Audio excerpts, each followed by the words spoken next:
আসসালামু আলাইকুম ওয়া রাহমাতুল্লাহ। আলহামদুলিল্লাহি রাব্বিল আলামিন ওয়াসসালাতু ওয়াসসালামু আলা রাসূলিহিল কারীম ওয়া আলা আলিহি ওয়া সাহবিহি ওয়া আহলি বাইতি আজমাইন। বাংলাদেশ জামাত ইসলামী কর্তৃক আয়োজিত আজকের এই জাতীয় সমাবেশে উপস্থিত সম্মানিত জাতীয় নেতৃবৃন্দ, বন্ধু সংগঠনের নেতৃবৃন্দ, শহীদ পরিবারের গর্বিত সদস্যবৃন্দ, ২৪ জুলাই যোদ্ধাবৃন্দ, আপামর দেশবাসী এবং আমার সাংবাদিক বন্ধুগণ, আমি সর্বপ্রথম মহান রবের দরবারে শুকরিয়া আদায় করছি। ফ্যাসিবাদের পতনের পর অত্যন্ত অনুকূল পরিবেশে আল্লাহ রাব্বুল আলামিন আজকের এই সমাবেশটি করার আমাদেরকে তৌফিক এনায়েত করেছেন, আলহামদুলিল্লাহ। 2 দিন আগেও জোরদারায় বৃষ্টি ধরেছে। অনেকে আশঙ্কা করেছিলেন কি হবে, মানুষগুলো সেদিন কি শান্তিতে বসে 2টি কথা শোনার সুযোগ পাবে। আল্লাহ রাব্বুল আলামিন আজকের দিনটা অনেকটা এয়ার কন্ডিশন করে দিয়েছেন, আলহামদুলিল্লাহ। বৃষ্টি নেই, তীব্র রোদও নেই। আল্লাহ তাআলার পক্ষ থেকে তার গোলামদের প্রতি এই যে মেহেরবানি, এর জন্য নত শিরে আরেকবার আমি শুকরিয়া আদায় করছি, আলহামদুলিল্লাহ। সম্মানিত বন্ধুগণ, যাদের ত্যাগ এবং কুরবানির বিনিময়ে 15.5 বছরের কঠিন অন্ধকার যুগের যাতাতলে পিষ্ট হয়ে যারা তিলে তিলে দুনিয়া থেকে নির্যাতিত হয়ে বিদায় নিয়েছেন, অপশক্তির বিরুদ্ধে প্রতিবাদ করতে গিয়ে বিদায় নিয়েছেন, যারা লড়াই করে আহত হয়েছেন, পঙ্গুত্ব বরণ করেছেন, আমরা তাদের সকলের কাছে গভীরভাবে মহান আল্লাহর দরবারে তৌফিক চাই। বাংলাদেশ জামাতে ইসলামীর অস্তিত্ব যতদিন থাকবে, আল্লাহ যেন তাদের ঋণ পরিশোধ করার শক্তিটাও ততদিন আমাদেরকে দান করেন।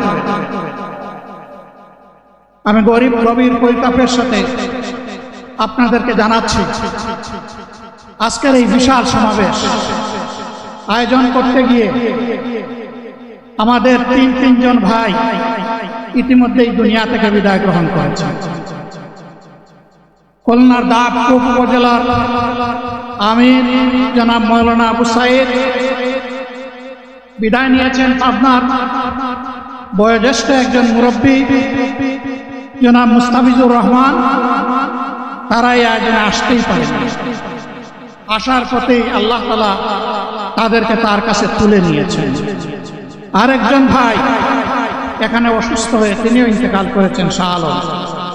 মহান রবের দরবারে দোয়া করি, আল্লাহ তাআলা তাদের উপর রহম করুন, তাদেরকে ক্ষমা করুন, জান্নাতুল ফেরদাউসের নিয়ামত তাদেরকে দান করুন, তাদের আপনজনদেরকে আল্লাহ তাআলা সবরে জামিল আতা করুন। সম্মানিত ভাইয়েরা, আবু সাইদরা যদি বুক পেতে না দাঁড়াত, এই জাতির মুক্তির জন্য যদি বুকে গুলি লুফে না, হয়তো আজকের এই বাংলাদেশটা আমরা দেখতাম না। ইতিমধ্যে হয়তো আরো অনেক মানুষের জীবন ফ্যাসিবাদীদের হাতে চলে যেত। 24 জীবন বাজি রাখা এই যুদ্ধটা যদি না হতো, তাহলে আজকে যারা বিভিন্ন ধরনের কথা এবং দাবি দাওয়া পেশ করছেন, তারা তখন কোথায় থাকবে?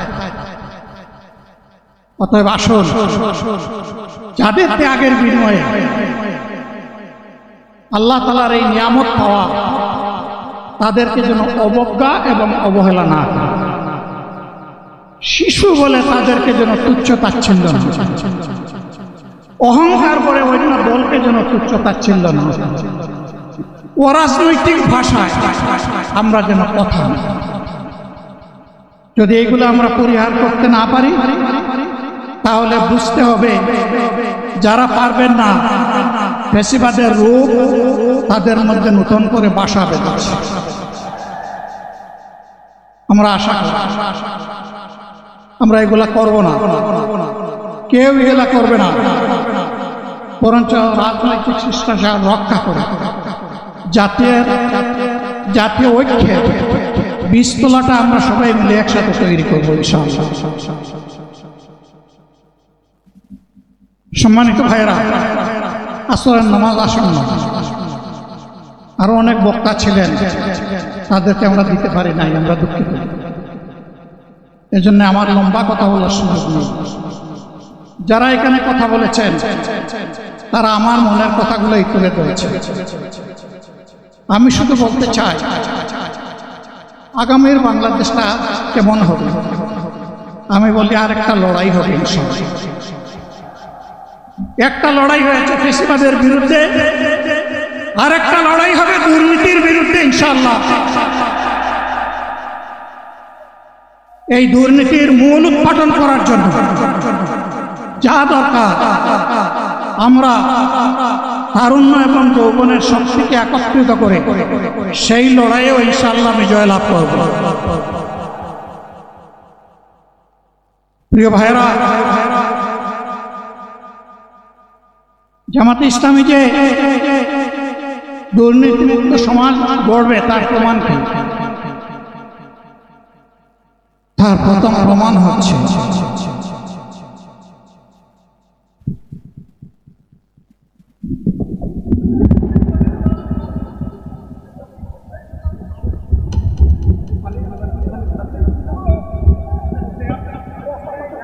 আপনারা অবস্থান করুন যার যে জায়গায়। আপনাদের সব কিছু দেখার জায়গা স্থান পরিবর্তন করবেন না, সবাই জায়গায় থাকেন, সবাই তার নিজ নিজ জায়গায় অবস্থান গ্রহণ করেন,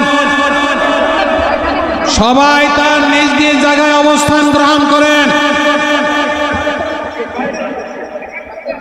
আপনারা নিজ নিজ জায়গায় থাকুন, প্রয়োজনীয় দিক নির্দেশনা দেওয়া হবে। আপনাদের উত্তেজিত উৎপীড়িত হওয়ার কোনো কারণ নেই। মহান রব্বুল আলামিনের একান্ত মেহেরবানিতে আমাদের প্রোগ্রাম আলহামদুলিল্লাহ, শুকরান, আলহামদুলিল্লাহ কাসিরান। সম্মানিত ভাইরা, আপনারা সম্মানিত ভাইরা, আল্লাহ রাব্বুল আলামিনের রসের মেহমানিতে সদরে মাহফিল মুহতারাম আমিনে জামাত নিশ্চিত হয়ে যাবেন ইনশাআল্লাহ। আমি আল্লাহ তাআলার শুকরিয়া আদায় করি, আল্লাহ তাআলার শুকরিয়া আদায় করি আবার আপনাদের সামনে দাঁড়াতে পেরেছি। আমি বলেছিলাম দুর্নীতিমুক্ত বাংলাদেশ ইনশাআল্লাহ সবাইকে নিয়ে আমরা গড়ব। আমরা কথা দিচ্ছি, বাংলাদেশ জামাত ইসলামী যদি আল্লাহ তাআলার মেহেরবানি এবং সরকার জনগণের ভালোবাসা নিয়ে সরকার গঠন করে তাহলে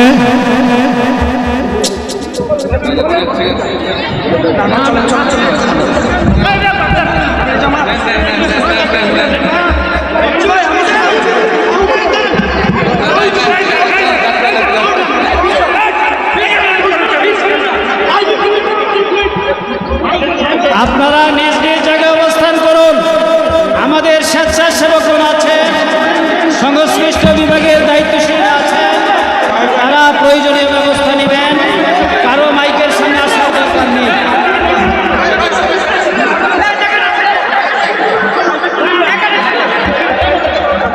আপনারা অবস্থান করুন নিজ নিজ জায়গায়।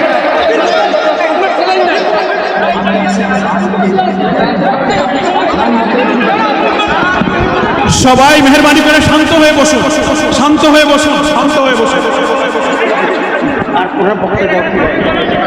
বক্তব্য বড় হলেন আপনারা সকলে ভাইরা, আমিরে জামাত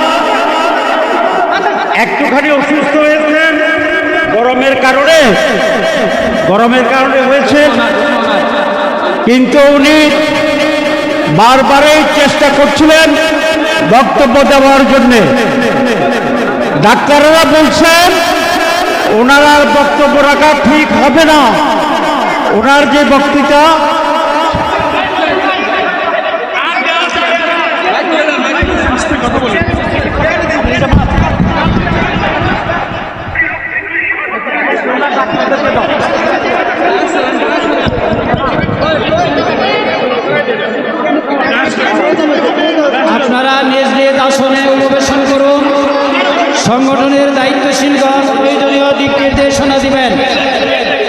আপনাদেরকে নিজ নিজ জায়গায় অবস্থান করার জন্য অনুরোধ করা হচ্ছে। আচ্ছা দেন না এখানে। আপনাদের এই ড্রোনগুলো আলহামদুলিল্লাহ আলহামদুলিল্লাহ। আরে আল্লাহ যত সময় আয়াত দিচ্ছেন, আল্লাহ যত সময় আয়াত দিয়েছেন তত সময় মানুষের জন্য লড়াই করবো ইনশাআল্লাহ। এ লড়াই বন্ধ হবে না। বাংলার মানুষের মুক্তি অর্জন হওয়া পর্যন্ত আমাদের লড়াই অব্যাহত থাকবে।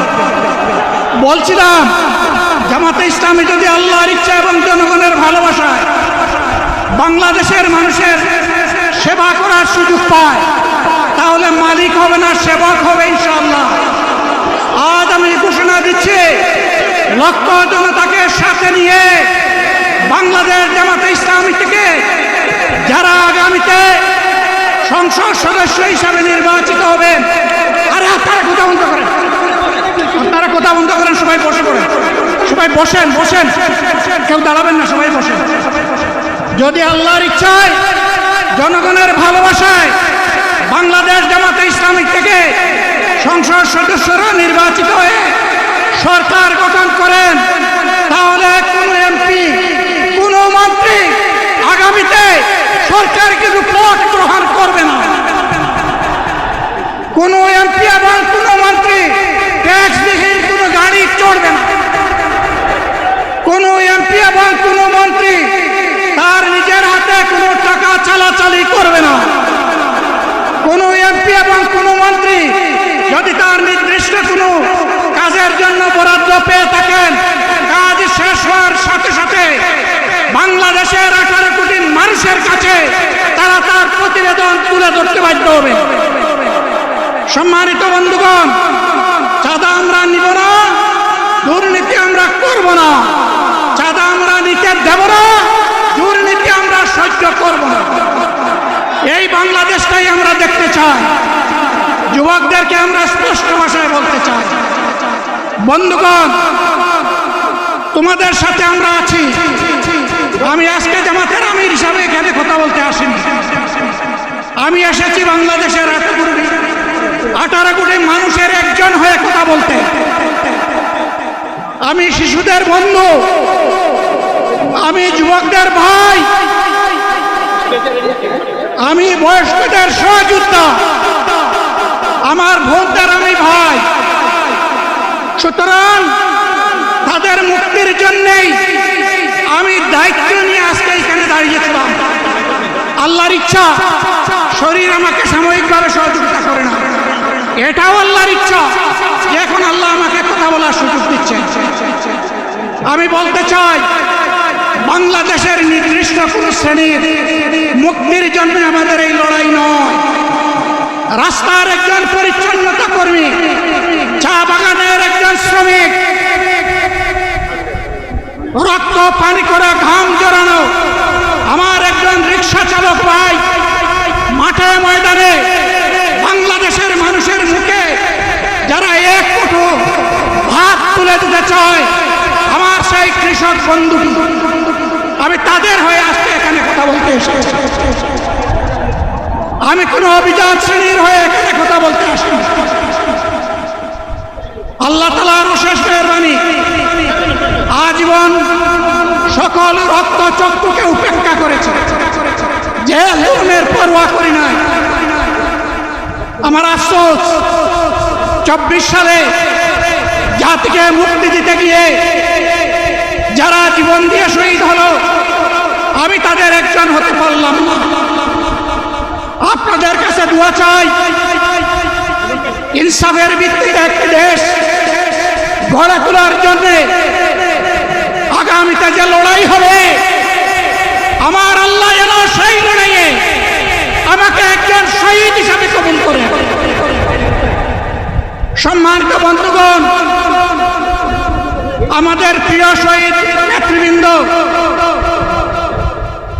2006 সালের 28 অক্টোবর থেকে শুরু করে পল্টন গণহত্যা, শাপলা গণহত্যা, সারা দেশের গণহত্যা, পিলখানার গণহত্যা, 24-এর গণহত্যা, এই গণহত্যা যারা করেছে তাদের সকলের বিচার বাংলাদেশের মাটিতে নিশ্চিত করতে হবে। এদের বিচারের দৃশ্যমান প্রক্রিয়া শুরু না করা পর্যন্ত পুরানা ব্যবস্থাপত্রে বাংলাদেশ আর চলবে না। এতগুলা মানুষ এমনি এমনি জীবন দেয় নাই, জীবন দিয়েছে জাতির মুক্তির জন্য। যদি বস্তা ফুটা পুরানা সব কিছুই টিকে থাকবে, তাহলে কেন তারা জীবন দিয়েছে? যারা ওই বস্তা ফুটা ব্যবস্থাপনায় বাংলাদেশকে আবার করতে চায়, তাদেরকে আমরা বলি জুলাই যুদ্ধ করে যারা জীবন দিয়েছে, আগে তাদের জীবনটা ফিরত এনে দেন। যদি শক্তি তাকে ফিরত এনে দেন, আপনারা পারবেন না। যেহেতু পারবেন না, কাজেই নতুন ব্যবস্থায় নতুন বাংলাদেশ গড়ে তোলা হবে ইনশাআল্লাহ। শিশু, কিশোর, যুবক, মা, বোন, শ্রমিক, ছাত্র, জনতা, ব্যবসায়ী, সবাইকে যেই দেশ, যেই সংবিধান, এই রাষ্ট্র নিরাপত্তা দিতে পারবে, সেই নতুন বাংলাদেশ আমরা গড়ে তুলতে চাই। ভাইয়েরা, আমাকে সবাই চাপ দিচ্ছে, কেউ বলে ভাই শেষ করেন, কেউ বলে চাচা শেষ করেন। আমি তাদেরকে নিশ্চয়তা দিয়ে বলছি, আমার মুখ আমার আল্লাহ নির্ধারিত সময় থেকে 1 সেকেন্ড আগে হবে না,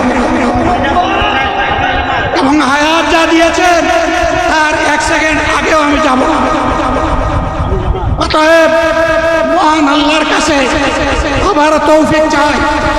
আপনাদের কাছে যে কষ্ট হয়েছে, আমি তো এখানে শান্তিতে বসাচ্ছিলাম, আর চতুর্দিকে শুধু দৃষ্টি বিলাচ্ছি, কি কষ্ট হচ্ছে আমার ভাই। প্রিয় ভাইরা, এই কষ্ট আল্লাহর জন্য। এই কষ্ট কার জন্য? ইনশাআল্লাহ আল্লাহ তাআলা আপনাদেরকে তার উপযুক্ত জাযা দুনিয়া দিবেন, আখিরাতে দিবেন। আপনাদের এই ত্যাগের বিনিময়ে নতুন বাংলাদেশ আমরা পেয়ে যাব। আসুন সেই নতুন বাংলাদেশের জন্য একবার স্লোগান দিয়ে শেষ করি। নারায়ে তাকবীর। আসসালামু আলাইকুম ওয়া রাহমাতুল্লাহ।